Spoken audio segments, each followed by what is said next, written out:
correspondent Laura Kunsberg. Now it's the Tories' turn. The Telegraph tonight revealing the domestic expenses details of 6 members of the shadow cabinet.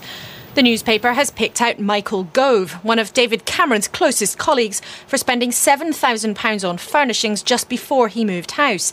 He did change the designation of his second home, but his claims were within the Commons rules. Alan Duncan, another frontbencher, spent £7,000 on gardening at his house. Again, though, he says his claims were legitimate. And Francis Maud, the Shadow Minister for the Cabinet Office, is alleged to have claimed £35,000 of expenses on a flat that was a few minutes' walk from one he already owned. He's not yet been able to be contacted to confirm or deny the claim.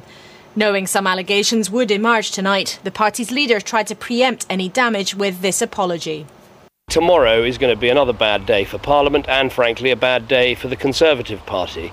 We have to acknowledge just how bad this is. The public are really angry. And we have to start by saying, look, this system that we had, that we used, that we operated, that we took part in, it was wrong and we're sorry about that. But changes to the discredited system are underway. MPs currently submit claims to the Fees Office at Westminster. Payments are overseen by the Commons Auditing Committee. And the National Audit Office takes an overall view. But a new fully independent auditing team could be introduced perhaps as early as tomorrow. There is already an audit, a very rigorous audit that we've introduced with independent auditors looking at it, the National Audit Office behind, but we will go one step further tomorrow and create a new body, a different body that will be separate. If that audit is, as planned, contracted out to a private company, it's not clear whether MPs' receipts would still have to be made public. So a move to clean up the Commons could result in reintroducing some of the secrecy that's been surrounding MPs' spending. Laura Kunsberg, BBC News. Well, our political editor, Nick Robinson's at Westminster. Nick, how damaging will this be to the Tory party? Well, damaging, you can tell from David Cameron's own words. He admits it. They are now, it is clear, having to apologise in a way that Gordon Brown did not quite, but they cannot claim that they are any better than the Labour Party, and they're not trying to do that. David Cameron instead is trying to gain some credit for admitting that MPs designed the system that was flawed and can't simply blame that system. Now, the BBC is still trying to contact many of those who face allegations, who are coming up with their own explanations. One thing to cheer you up, though, is Cheryl Gillen, who claimed for dog food, is apparently willing to pay the money back.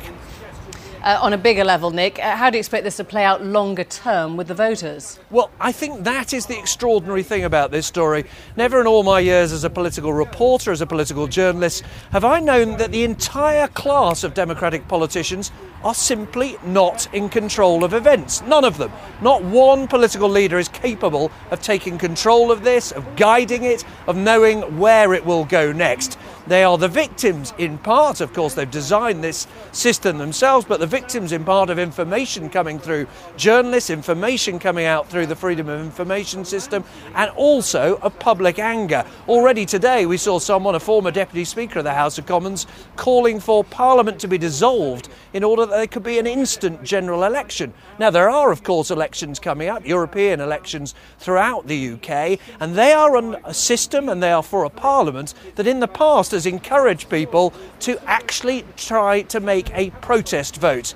The only politicians who will be happy tonight are those from the smaller parties, the fringe parties, and yes, very extreme parties in Britain who may think this is just what they need.